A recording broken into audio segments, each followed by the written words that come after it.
Dobrý deň prajem všetkým. V prvom rade vás vítam na pozemkoch podniku Mrázovcov, brata Juraja a ja som Marian, ktorí hospodárime v oblasti južného Slovenska, nedaleko mesta Šahy v obci Tešmak. Hospodárime na výmere radovo okolo 1200 hektárov. Z týchto 1200 hektárov máme cirka 100 hektárov trvalých trávnych porastov, kde pestujeme seno, lebo chováme mäsový dobytok v počte do takých 40 kusov kráv.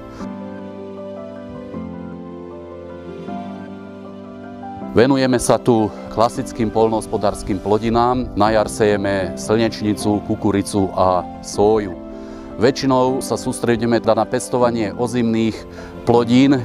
Dominuje tam hlavne nosná plodina ozimná pšenica, ozimný jačmeň, ozimná repka. Tu sme tento rok mali na výmere 270 hektároch. Pásové lišty Mekdon sme kúpili z toho dôvodu, že u týchto lišt prebehla výrazná modernizácia, ktorá ešte zuniverzálnila použitie týchto lišt. Tieto lišty sú v podstate univerzálne. Ja naozaj môžem vyhlásiť, že sa s tým dá zbierať hociktorá poľná plodina. A my sme sa preto rozhodli, pretože sú to práve tieto univerzálne lišty.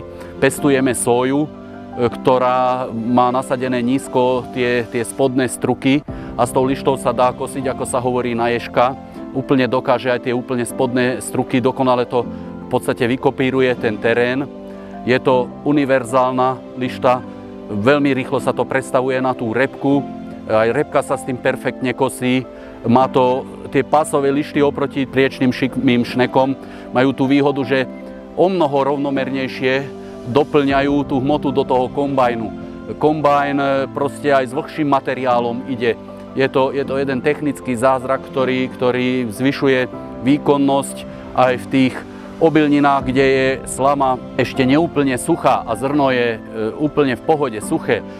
Tie klasické lišty to dávkujú takými dávkami, kombajn buchoce, ťažko to do ňoho ide, pásová lišta to úplne kontinuálne krmí ten kombajn, proste celý ten tok materiálu sa zrýchli, zjednodušuje, neupcháva to. Osinaté pšenice, keď niekto kombajnoval, zberal klasickými lištami, vie, že sa to tam v tom strede, tie osiny držia pokope, ťažšie to vstupuje do toho šikmého dopravníku. Niekedy vás to obmedzuje v rýchlosti, u pásovej lišty Mekdon obmedzuje výkon motora a ostatné separačné systémy sú rovnomerne zaťažené, čiže idete v podstate na doraz toho motora, využívate celý výkon toho motora, idete, zberáte, ako maximálne rýchlo sa len dá.